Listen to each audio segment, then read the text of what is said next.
This is Dennis Ramundi. I'm here with my co-host, Phil Goldberg, author of American Veda. Our podcast, Spirit Matters, found at spiritmatterstalk.com. Our focus, contemporary spirituality. Our guest today, Rachelle Harris. She is a PhD. She was in private practice as a psychotherapist for 35 years and worked as a research scientist. She is the author of the book, Listening to Ayahuasca. Rachel, thank you so very much for taking the time to come on our show today. Oh, thank you. I'm so pleased to talk with you both. Rachel, first, in the interest of uh, um, public information, transparency, yes. I just want the listeners to know that you and I have been friends for, I don't know what, 20 some odd years. And but it's not going to stop me from asking hard questions. Okay, I'm ready for you, Phil. Okay, let us begin with an easy one. You were a psychotherapist in private practice for many years on the East Coast, most in Princeton, and then at some point you decided to do research on and write a book about uh, the experience people have with ayahuasca. Um, Tell us what brought that about. What was the How origin? did that happen? Yes. What was the Yeah. or? Well, my history is that when I graduated from college, I went to Esalen Institute for their residential program. And so that means I was in a group of residential fellows for 6 months where we met for 50 or 60 hours a week. And the focus was mainly on meditation and body work. And we worked with some of the top therapists at that time. This was 1968. And then I remained on the staff for a couple of years. And, those are really my roots. Graduate school did not really train me. I was sort of ahead of the curve, having spent those years at Esalen. So when I went to graduate school, I focused on research. I really switched out of clinical into research. And so I had that kind of a dual background. And so then all of a sudden, it makes a little bit more sense that I would find myself in a ceremony drinking ayahuasca Yeah. in my later years. So, My daughter finished graduate school and I was ready to revert to my 20s again. so you were a hippie scientist. Oh, well, is that one of the tough questions? Yes, the answer is yes. Now, Rachel, I have a two-part question. One is, did you pursue or get involved with ayahuasca for spiritual reasons? And the second part of the question is, I've spoken to a number of people who have either done or experimented with ayahuasca and ayahuasca ceremony and whatnot. And the feedback I get is very mixed. Some people had very good experience. Some people had so experience, and some people actually had bad experience with it or with the shaman that they were connected to. And I'd like you to first answer the part about what was the motivation for you. Was it a spiritual motivation? And then what you would say about people who have a wide range of experience with it. Range, yeah. Yeah, I got the question. I wish I could say I was spiritually inspired and I was very careful to choose what kind of ceremony I went to. The truth of the matter is, I was living in New Jersey. It was the dead of winter, and I was looking for a beach vacation. So I signed up for this retreat center in Costa Rica, and it was on the ocean. I thought I'd get a suntan of sorts. And 2 days before I was supposed to leave, someone organizing this retreat called me on the phone and said, "Do you want to participate in the ceremonies?" And I brilliantly said, "What ceremonies?" So I'm afraid that answers the question. And it's really a great example of do as I say, not as I do. I mean, this is not, I'm certainly not a role model because I really encourage people to be very careful where they go, to know exactly what they're getting into, to have good referrals for the shaman. And you're going to drink a liquid, who knows what's in it? So, my message is really be very careful, get good referrals. And then the truth of the matter is I did none of the above. So, I wish I could say I was called. I mean, some people report having dreams about grandmother ayahuasca calling them, and they intuitively feel they're ready for it. I just really fell into it, and the best I can say, it was a great synchronicity, and that's really the personal embarrassing report. The other thing is there is such a wide range of experiences people report with ayahuasca. I've been in ceremonies where I've been really, I don't know how to say, felt that the medicine was really super strong, and I wouldn't be able to walk to the bathroom, and I was just kind of laid out.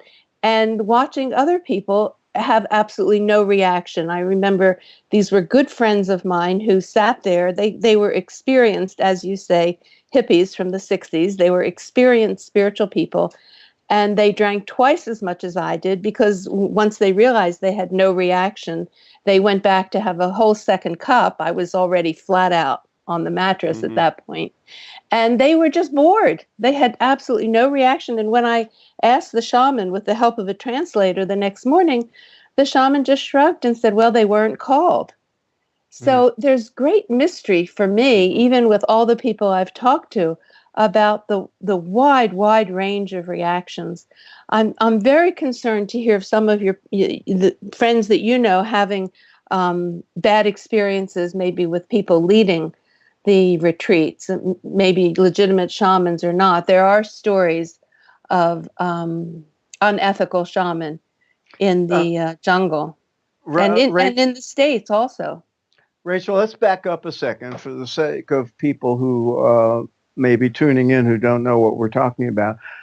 Can you explain to us what ayahuasca is? Yes. Where it's used, by whom, and how it's come to be something we know about and talk about in these days?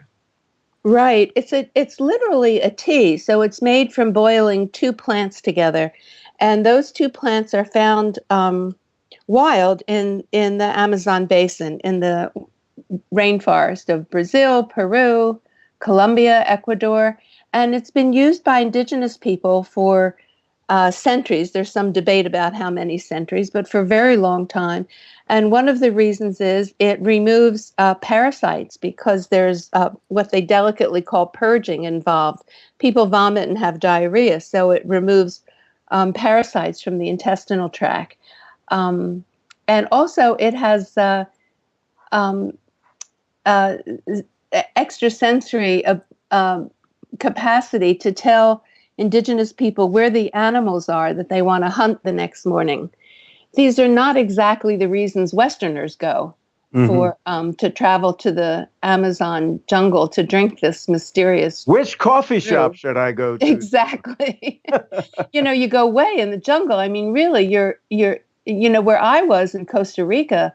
We didn't have a telephone or internet. We had nothing. If there had been an emergency, it would have been a boat ride and a jeep ride to get to a small town. It would have been hours to a decent city. So, and in the jungle in Peru, people are, and same in Brazil, people are pretty far out.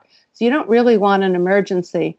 And, the medicine was first discovered by anthropologists and ethnobotanists. They were the brave souls who drank whatever the indigenous people gave them. And then gradually, more Westerners began to travel to Peru, mostly to experience this medicine. Right. And most of the people now who travel to Peru or who find ceremonies in the States are seeking psychological and spiritual healing. And so it's a quite different reason for pursuing this medicine. Rachel, if I could ask, is it legal to obtain and use ayahuasca in the United States? Is it legal in Costa Rica, Brazil? Yes, it's actually a national treasure in Brazil and Peru.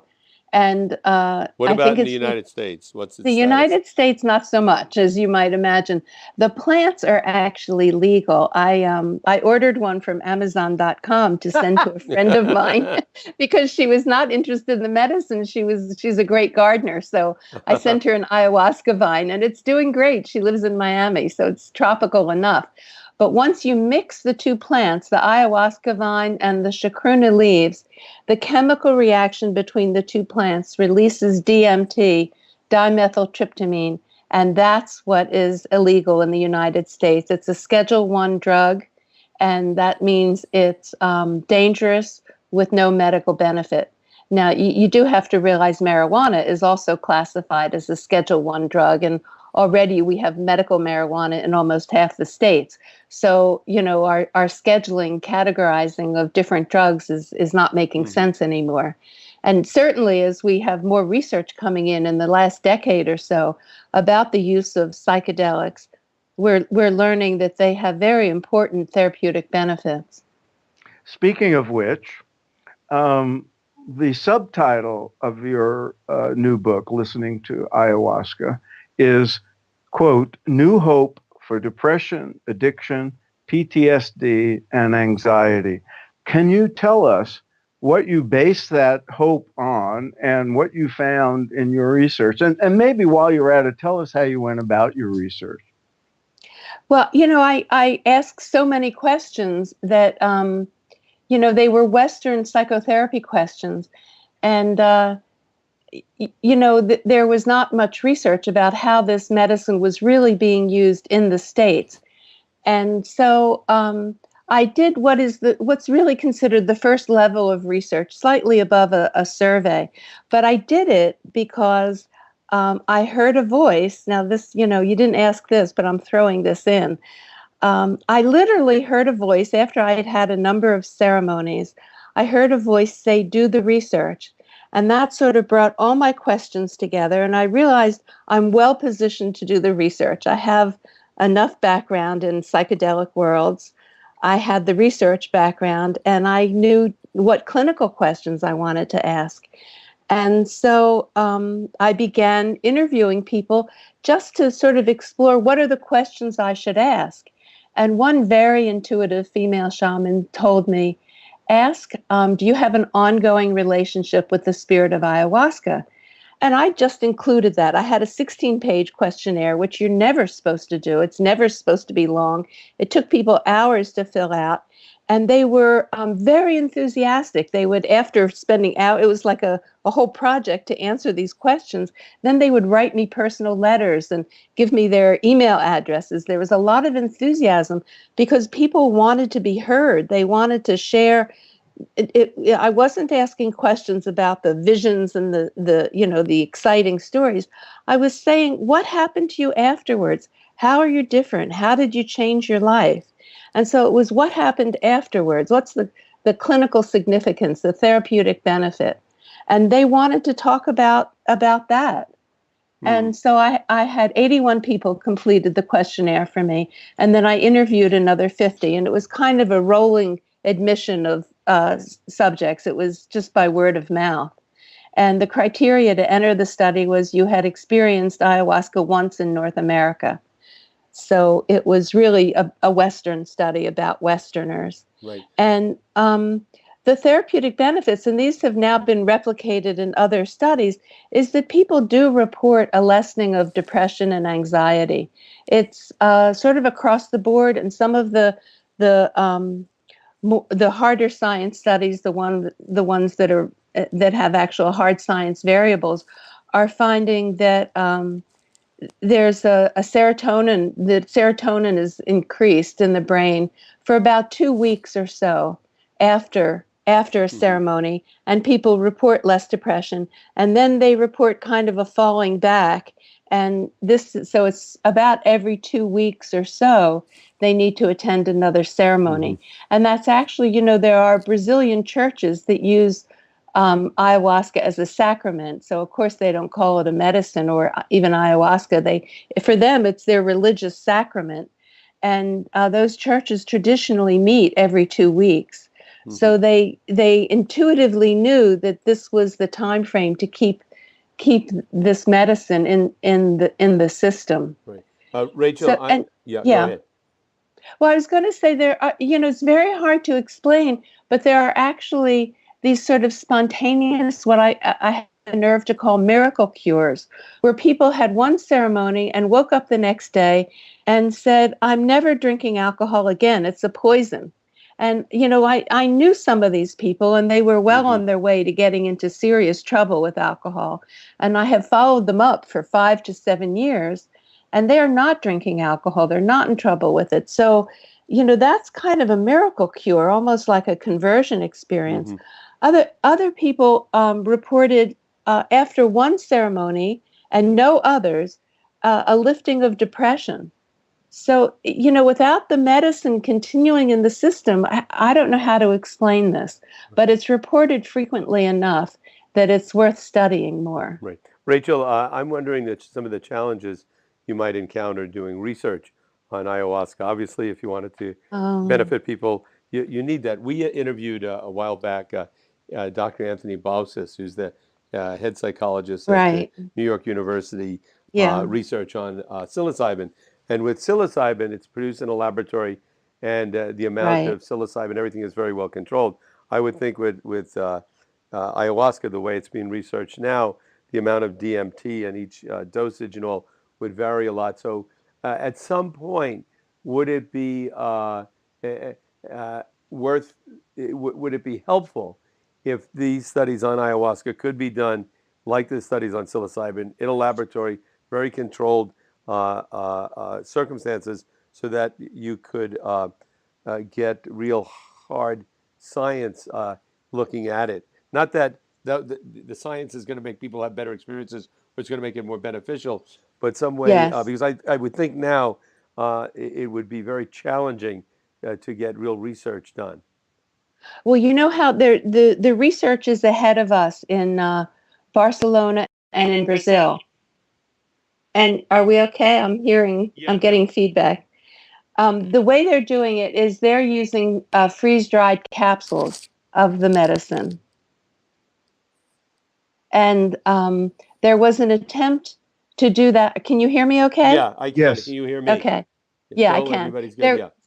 There was an attempt to use these freeze-dried capsules, and this is how the scientists, the Spanish scientists, controlled for potency and dosage. And so MAPS, the the organization MAPS.org, multidisciplinary, for psychedelic science. And so they were in the process of developing a study, and they wanted to use authentic shamans. And the shamans took one look at these freeze-dried capsules and said, "We will not work. We will not work with these. The spirit is not in this pill." So this is going to be the slowest psychedelic to be researched because of these reasons. Right.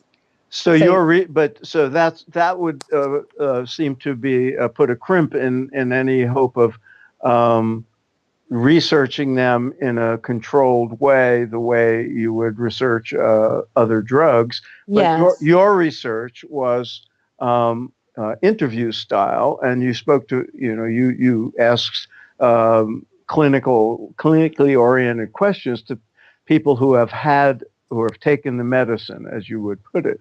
Right. Now, so the one question is, how would you gauge the long-term value of these experiences, and how long was it between the time the people took the medicine and the time you interviewed them? And the other question is, did you come across much by the way of unwanted or undesirable side effects, what we used to call bad trips? People would be concerned about the risks. Yes, absolutely.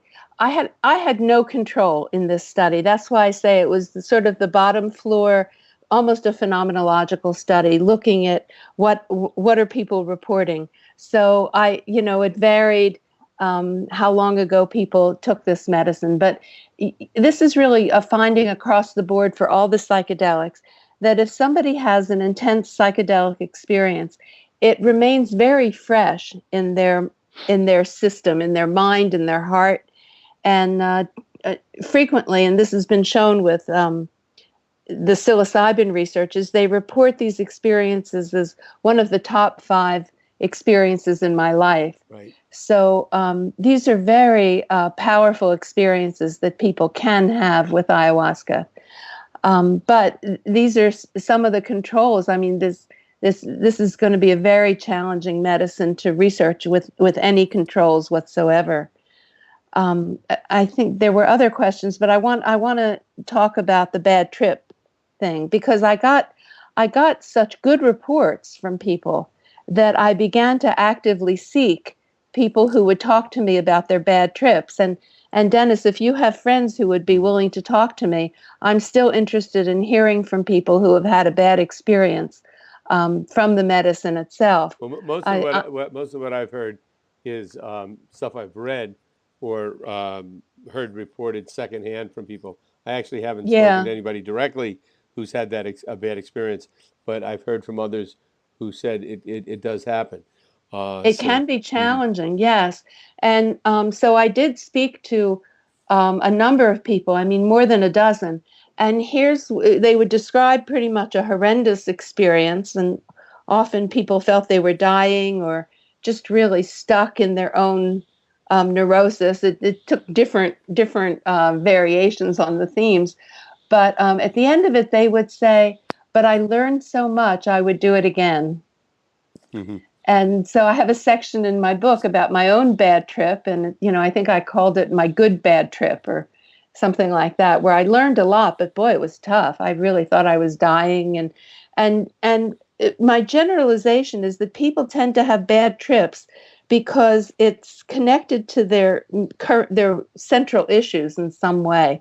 So what might be a bad trip for you might not be, if I had that experience, it might not bother me. So for instance, someone recently reported feeling really stuck, like he hit a wall in the experience, and there was it was like a no exit, an existential bad trip. There was no exit. He hit a wall. There was no way out.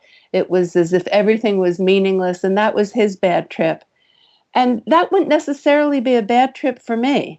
He told me this once casually, and I didn't even understand. I missed therapeutically how upset he was by this. He actually had to have a second conversation with me for me to recognize, oh, this was really traumatic for him, because it really wouldn't have bothered me in that same way. Right. Well, I think our bad trips are very specific. Right. Let me ask for people listening in that haven't had any experience with this.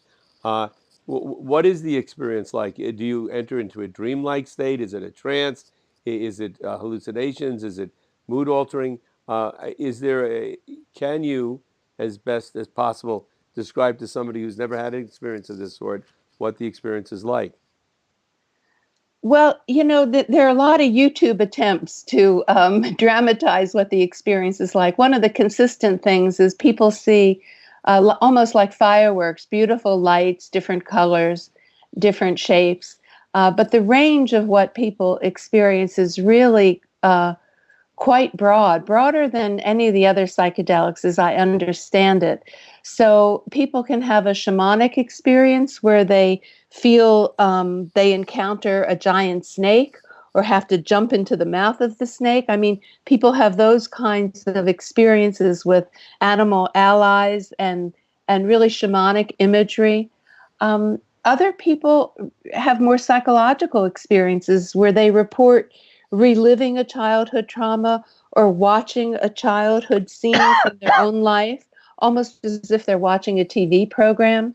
So, this is really very broad range.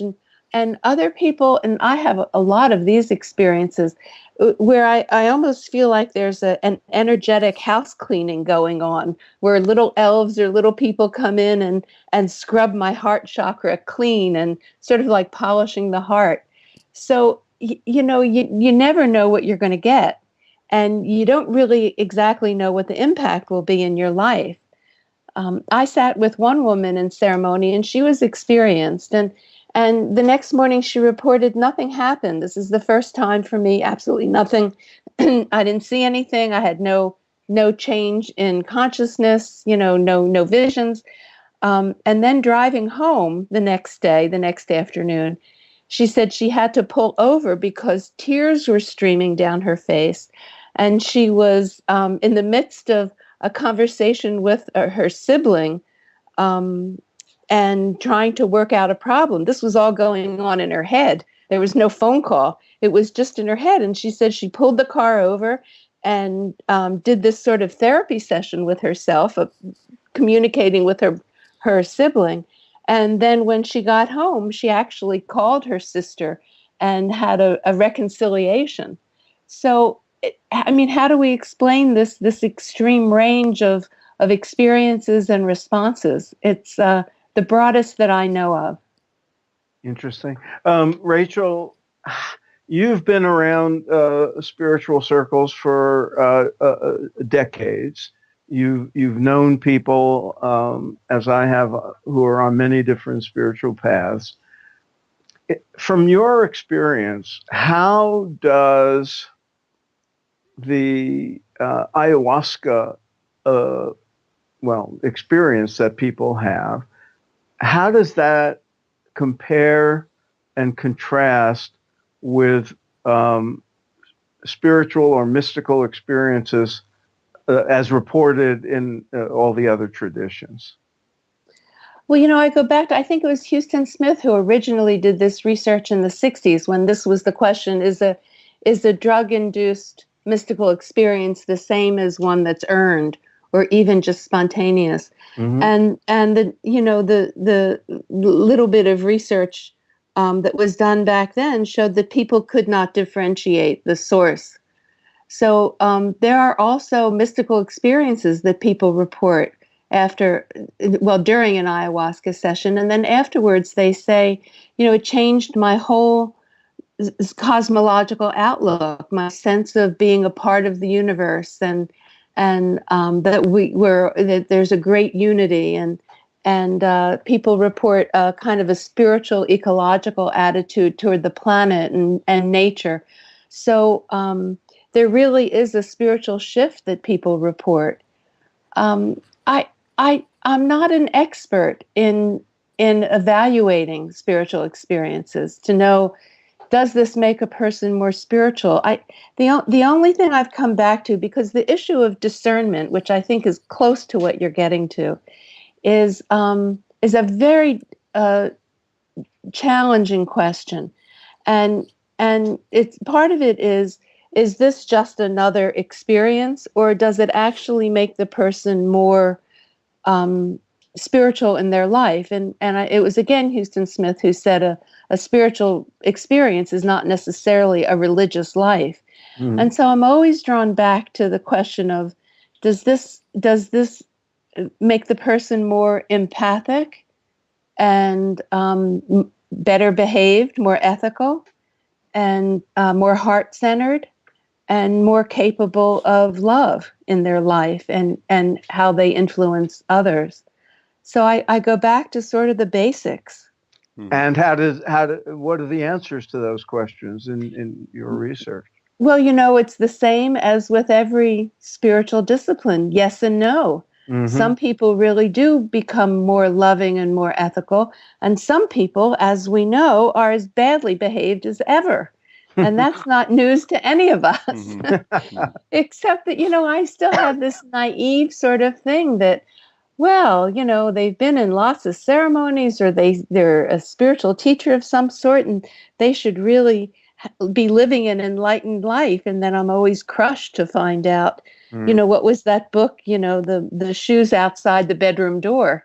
There's a long history of gurus behaving badly. Right. Let me ask you, Rachel, how relevant is the shaman to the whole experience? Because I've also heard it said, I've heard different takes on it, that some folks think that the shaman is irrelevant. It's what you're drinking that causes the experience, and the shaman and the ceremony and all are nice, but really have nothing to do with the experience. Or does the shaman take a much more significant role in interpreting or guiding the person through it?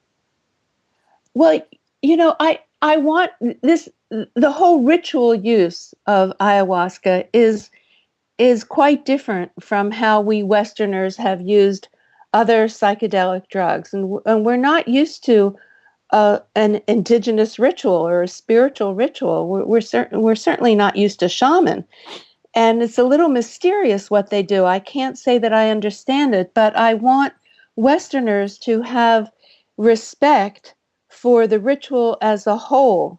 And that does include the shaman and the songs that the shaman sings and the energy work, the healing that the shaman does, even if we don't understand it. Mm-hmm. That this is, would we separate church services and separate out the hymns from the Bible reading and say one is more important than the other?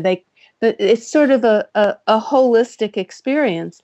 And I hope that we will maintain respect for the whole of the ritual ceremony. Mm-hmm. That brings up the question that the term that has been used in psychedelic research settings for decades now of set and setting. Can you address that in this context? Yeah, well, the one thing I've been saying about setting is I want those of us who are attending these ceremonies, I want us all to be very cognizant to never leave anybody alone. And certainly that's part of the harm reduction movement in psychedelic work at festivals and that sort of thing, that the best thing is to have people there, helpers there to accompany someone if they go to the bathroom or they want to go outside to look at the sky, that nobody is left alone, and that so that the setting needs to be very safe. And the shaman, of course, needs to be a safe shaman, and that's not always true. And we need to be very careful about that. I do want to acknowledge, one other experience I've had recently in an interview with someone where he was saying he's been going to about half a dozen ceremonies. And I asked about the nature of the ceremony. He said, "Oh yeah, we're the DJ." And it was all I could do to keep my mouth shut. A DJ. That's not exactly an authentically trained shaman. Yeah. And yet he reported really important psychological and spiritual changes beginning. And so I was really humbled by that, I would like to be much more esoteric, and yet he was still benefiting even with this canned, DJ music. So we don't know enough of what does what as part of the ceremony, but I think for myself, I respect the wholeness of the ceremony. Right. It's like doing a yoga class, the hip hop music. You can still derive benefits, but not everybody would agree that that's the way to do it. Rachel, one Yes. final question, and that is for me, and that is, where do you see this going, or where would you like to see it go in the next 5, 10, 20 years? Well, I have to say, I hope for more research, and I hope Americans can find a way to build on the research that's really underway from Spain and Brazil, since they're ahead of us. Mm-hmm. I hope that we can work with those scientists, and bottom line is, I hope for the research, just as the other psychedelic researchers do. Great. And what is the likelihood of that kind of research developing? And speaking of the future, there's already comedy being made of the trendiness of people going, native and taking and having ayahuasca experiences and Right. ayahuasca vacation packages and so forth. Do you have any cautionary remarks about any of that? And if you were in charge of the ayahuasca future, Oh boy. what would you say? It's really irrelevant what I would say, because I would say, let's slow down on some of this, but that's not going to happen, obviously. I mean, I hope, of course, that this is not a replay of the 60s in any way. I understand it's kind of a hip new thing for some people. A useful message. A useful message at the eve of the 50th anniversary of the Summer of Love. Oh my goodness! Let's not do that again. Yes, I hope we can slow down and get good research to support ways to use these medicines in therapeutic and spiritual ways for all of the psychedelics. Very good. Rachel, any final words from your side, Rachel? And we should remind people that the name of the book is Listening to Ayahuasca, published by New World Library. And I'm sorry, yes, New World Library. Yes, that's right. And Rachel can be found at listeningtoayahuasca.com. And you have your own website somewhere, or is that it? That's the website for the book. And I put on presentation. So for instance, I've just put on the website the presentation that I did at MAPS just a few weeks ago. Great. Very good. Ayahuasca is spelled Ayahuasca. So listening to Ayahuasca, the book, and listening to ayahuasca.com website, that we'll have that posted up. Rachel, thank you so much for taking the time to come on our show today. Thank you so much.